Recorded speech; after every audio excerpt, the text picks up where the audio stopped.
Well. It is that. Oh, I wasn't talking to you, dogs. Oh my gosh. The minute I start saying anything into my phone, my puppies go bonkers.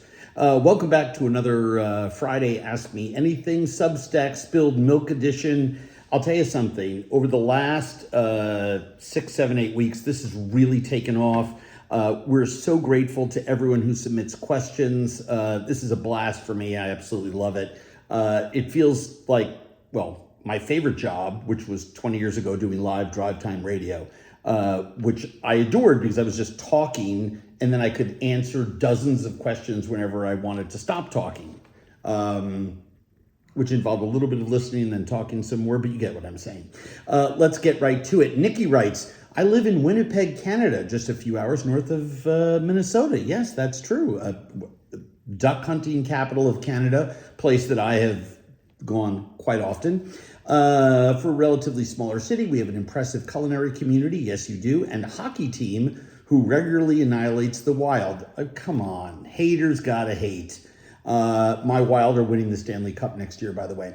If you've never been, please consider this your official invite. I've been quite often. I love Winnipeg, and the natural environment all around outside the city is incomparable.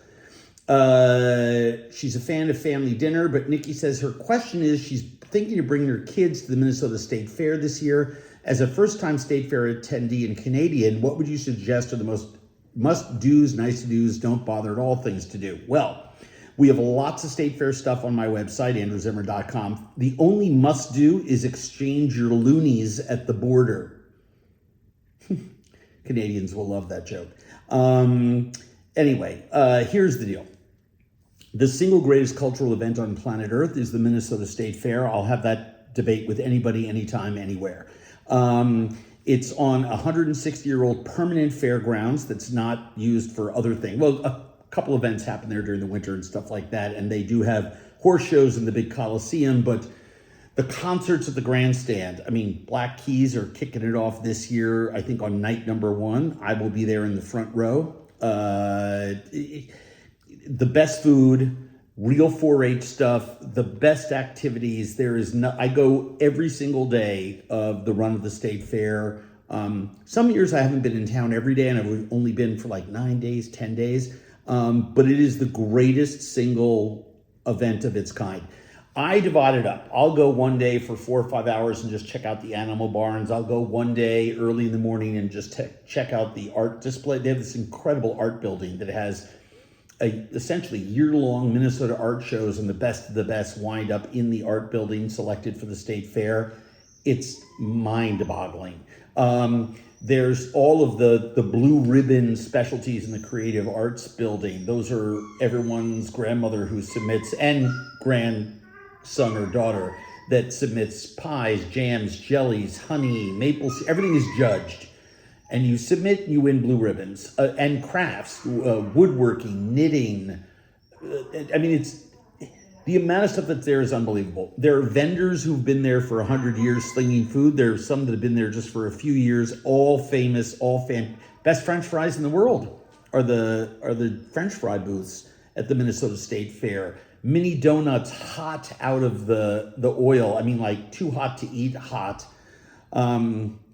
I mean, I can't say enough about the Gizmo Sandwich. Invented at the Iowa State Fair, perfected at the Minnesota State Fair. But it really and truly is the best. The best people watching, the best of everything. I have waxed poetic for so many years about it. It's almost like, I feel like a shill, but I'd rather shill for that than just about anything. I have no connection to them at all. I'm just a huge fan. Dozens of stages with live performances all day and all night long. Obviously the grandstand has mega concerts every night of the State Fair run, but some of the smaller stages, like the Leinenkugel's outdoor sort of mini amphitheater, is where incredible musicians do amazing things, from local bands to national acts. I got a chance to play with my friend G Love and his group Special Sauce about 8 years ago there. It's remarkable. I can't say enough about the State Fair. The whole world should come and see for yourselves, and you'll find out I'm not lying. There is nothing like the Great Minnesota Get Together. So please do. Nikki, come on down, bring the kids. Jeffrey writes, in regards to salt, we talked about this the other week. I noticed a difference in sodium levels between Morton, more sodium content, and Diamond Crystal, less sodium content. Do you have a preference in your kitchen? I don't, because for a whole variety of reasons. I use that as a generic salt in cooking. If I need 2 or 3 tablespoons of salt in pasta water or something like that, I'll use a box kosher salt.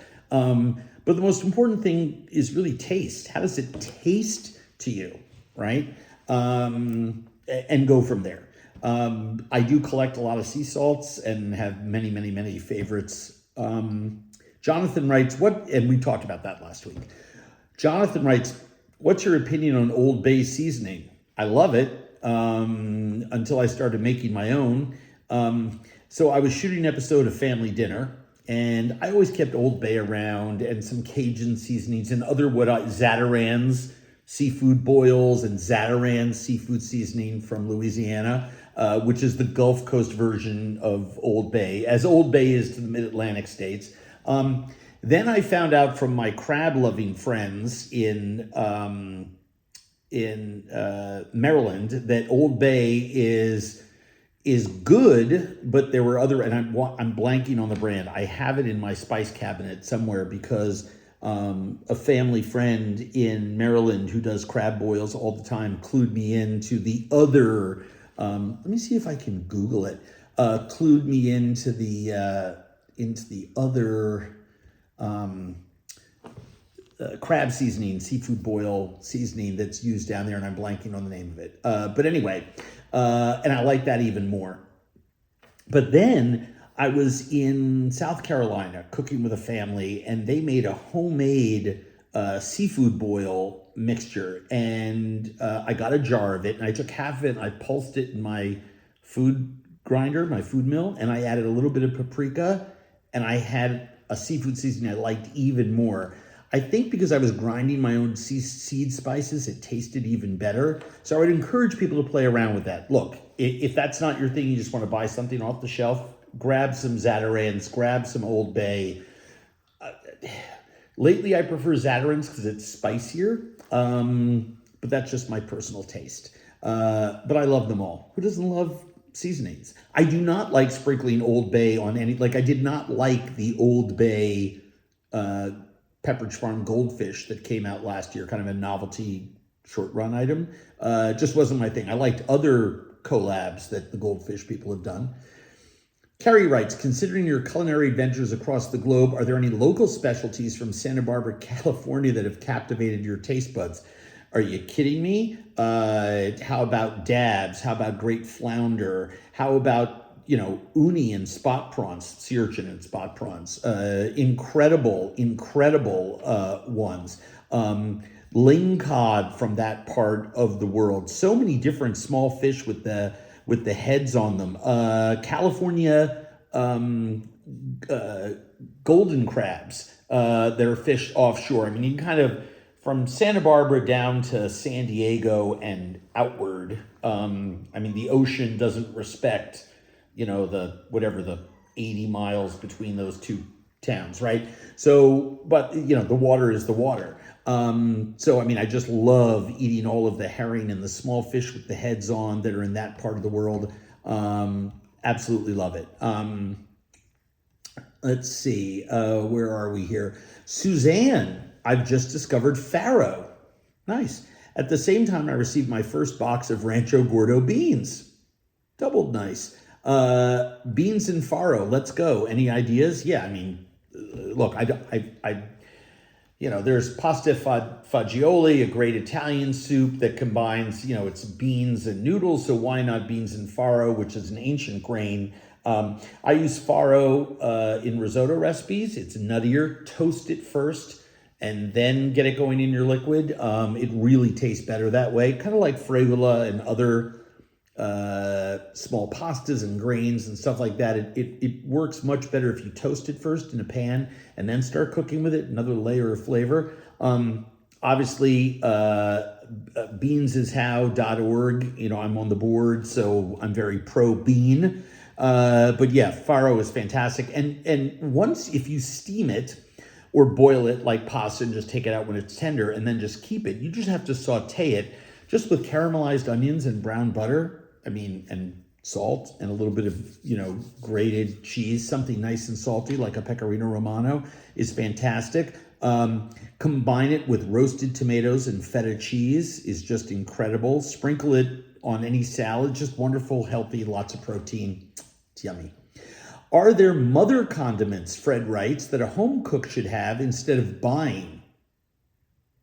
And he's referring to various bottled sauces.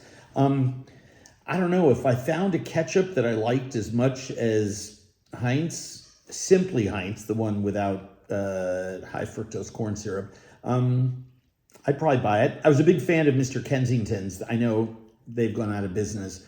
But I'm not a big condiment person, except to say that I make a lot of relishes and pickles. I think if you're buying pickled red onions in a jar for $12, just boil 2-to-1 vinegar to sugar, bring it to a boil in a pot, and pour it over 4 or 5 red onions you've sliced paper thin, or maybe a little thicker than paper thin, on a mandolin. Stuff them in a jar and pour the hot liquid over it, screw the jar on and throw them in the refrigerator and wait 24 hours, then just keep eating out of them. You can season it with whatever you want, but it's the easiest pickle to make in the whole world, and you'll finish them before they get soft. So I do a lot of pickles and relishes. I do make a 7-pepper relish every summer. When all the peppers are in the farm stand, hots and sweets, and it's super colorful, a lot of onions, a gastrique, some clove. It's almost like that old red hamburger relish of your childhood if you're over the age of 50. But I don't make, I guess here's what it is too. I collect a lot of hot sauces, even though I have made fermented hot sauces before. There's so many great hot sauce makers out there doing incredible things. Sometimes from a hobbyist standpoint, I've made tamarind hot sauces and other stuff, but I have like 3 bottles of tamarind. I love tamarind and I love chilies. And I found a lot of tamarind hot sauces out there, especially in the Caribbean, South America, Asia, and it's one of my favorite condiments, but I'd rather buy it than make it. Once a year, I buy it. Can you hear Clemmy with the squeaky toy? Oh my God. Angela writes, good evening. I'm going to Chicago in 2 weeks and was wondering the name of a good restaurant in Chinatown. We're going to take a water taxi for the first time. Oh my gosh. There are good Chinese restaurants in Chicago, in Chinatown. There are 1 or 2 great ones. But, there are a lot that aren't. If you're looking for Peking duck, go to Sunhua Barbecue. That's uptown. Let's see, what else? Farama is great on North Broadway for dim sum. There is, what else? I'm going through my list here. Oh, Cuisine in Lincoln Park. They're one of the few places that makes all their dim sum from scratch. A lot of places don't. If you like spicy food on North Halsted, there's Chengdu Impression, which is really, really good. I love that place. Chicago's a collection of great neighborhoods. So while I encourage you to get on the water taxi and go to Chinatown and walk around, by all means, walk, ride, drive, and go to Lao Peng Yu, which is in West Town. Superb food, great dumplings. Let's see, where else do I like to go? I have to look. I literally keep food notes. Ching Shang Guan for dumplings. Lovingly referred to amongst locals as QXY. is great. They're on South Wentworth in Chicago. If you like Chinese barbecue, and I'm a big Chinese barbecue person, duck, pork, the whole 9 yards, chicken, check out Barbecue King House, which is dynamite. Let's see. In Chinatown, Phoenix Restaurant, which is wonderful. All the essential Cantonese favorites are there, and I mean, that's probably where I would go. The Ming Hin, very popular with Chicagoans. I ate there once many years ago. Same thing with Moon Palace. Trying to look down my list here. Hot Pot Haidi Lao, which is a big Chinese chain, but the one in Chicago is excellent. Chain doesn't mean bad. Chain just means there's more than one of them. Spectacular. Slurp Slurp, the noodle place. They do hand-pulled noodles, but more importantly, they do the shaved noodles, which is one of my favorite styles of Chinese noodle. And they're the only ones I know of that are doing it from scratch in Chicago. I'm sure I could be wrong, but I love that. Do good there, I hope. That's what I got for you. Sharon writes, I've been blessed with a couple of pounds of Morels. Lucky you. I've cooked these mushrooms for years. I usually fry them in butter. I'd love your take on cooking them. Yes. For whatever reason, I am addicted to Morels and fish, and I am addicted to Morels and pasta. But my biggest regular Morel thing, when the local Morels here in Minnesota hit, and we're almost there, and I get them from some friends or find them myself. I go up to Baxter State Park. That's all I will say. Those of you who live in and around Marine St. Croix probably already know that there's many, many places there to forage for Morels. I clean them with a damp brush.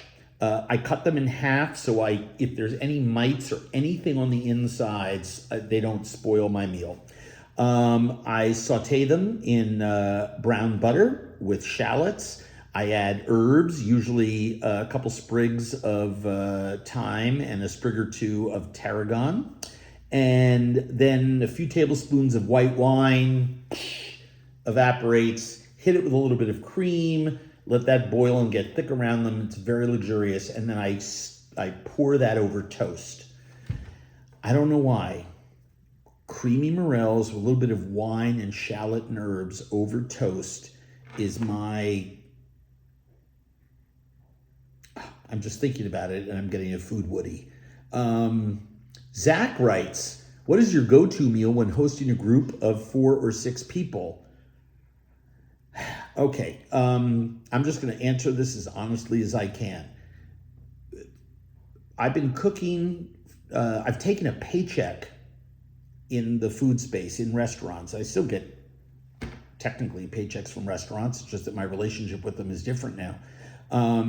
Since I was 14 years old, the summer I turned 14, actually, was my first job in a restaurant in Long Island, shucking clams and oysters at a restaurant called The Quiet Clam in East Hampton, Long Island. And I've never stopped.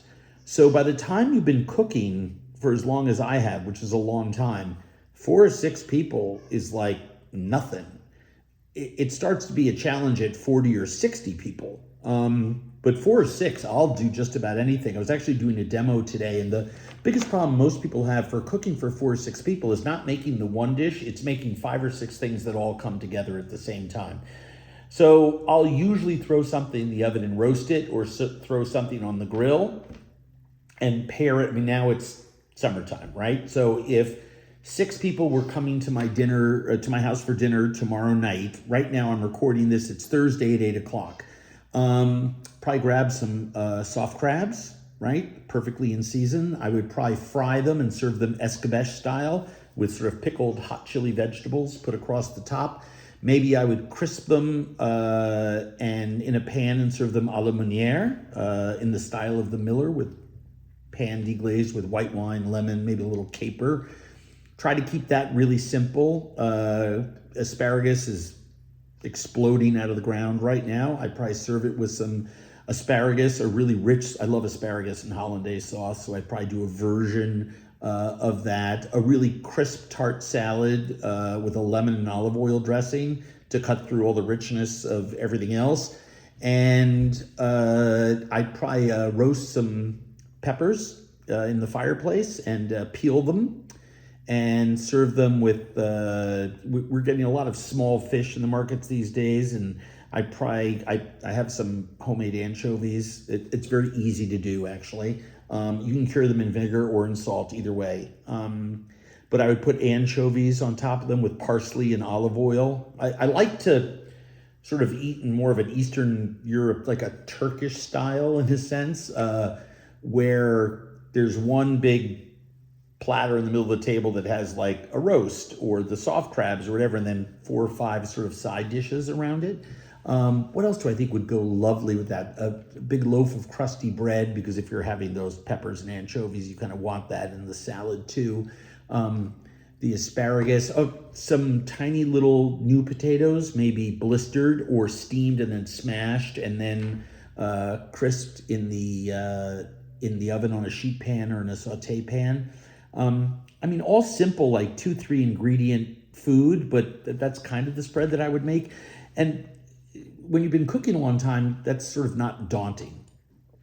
My wintertime go-to meal for 4 to 6 people is shabu shabu, or any kind of Japanese hot pot meal, because I can flood the table with 20 different ingredients and put a big simmering bowl of whatever. In shabu shabu's case, it's water. I put a little bit of rice wine and a piece of kombu, Japanese seaweed in it, just to season the water a bit. And then as everything gets dipped in, it keeps enriching it. And or an actual Chinese hot pot. I think I have a recipe for both on my website. Maybe I'll do that as my recipe next week on Substack. Oh no, I have a bunch of others already in queue. But that's what I would do, is that kind of meal where everyone's sort of communally eating out of the same thing, but you have a huge variety of things on the table. Shabu shabu is great that way. And I do beef, chicken, shrimp, beef, chicken, fish, beef, chicken, crab. I always do beef, chicken, and some kind of seafood. Shane writes, hey buddy, I wanted you to know all of your TV shows, content, etc. helps me so much with anxiety and other issues. That's really nice. No question, just a nice comment like that. I love that. TV should be an entertainment. It should be a distraction. It should help people that are dealing with all kinds of stuff, permanent or temporary, get through the day. I suffer from a lot of mental health issues, and so I'm thrilled to know that other people derive pleasure from the stuff that I make, because there are things I do to help me with my anxiety and stuff, like sitting around and playing Hearts or on my computer or my laptop, my phone, whatever. Lauren writes, any advice for someone who's thinking about pivoting careers or maybe wants to get more involved with gastronomy but doesn't want to be a chef? Oh my God, there's never been a better time in the world to get involved in the food world where you don't have to be a chef. You can create a bottled product if you're that kind of entrepreneur. You can manage a food truck or any other kind of food service related business. You can look at all the hospitality models online. You can ask the question of ChatGPT, shameless AI plug there. I mean, it's one of the things, before it takes over the world and we are literally living in an iRobot situation, use it to ask questions. It will list 100 different careers. I automatically think of things that are more food related, but if you don't want to be a chef, but you love food and you make the best raspberry jam in the whole world, why not go into the raspberry jam business? My friend Jing Gao, who owns Fly by Jing, which is one of my favorite food companies out there,